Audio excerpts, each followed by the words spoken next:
শ্রী শ্রী মায়ের কথা। শ্রীমতী সরলাবালা দেবীর স্মৃতি থেকে। রাধুর অসুখের জন্য মা বোসপাড়ায় নিবেদিতা স্কুলের ভাড়া বোর্ডিং বাড়িতে আছেন। আমিও তাহার সেবার জন্য সেখানে আছি।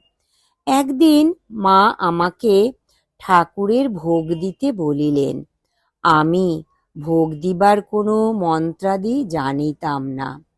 তাই মাকে বলিলাম, আমি তো মা কি করে ঠাকুরকে ভোগ দিতে হয় জানি না।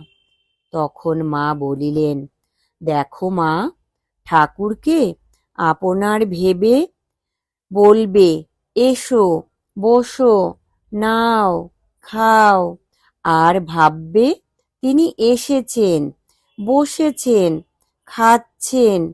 আপনার লোকের কাছে কি মন্ত্রতন্ত্র লাগে? ওসব হচ্ছে যেমন কুটুম এলে তাদের আদর যত্ন করতে হয়, সেই রকম। আপনার লোকের কাছে ওসব লাগে না। তাকে যেমন ভাবে দেবে তেমনি ভাবেই নেবেন। তারপর ভোগ দিবার একটি মন্ত্র আমাকে শিখাইয়া দিলেন। জয় মা, প্রণাম মা গো।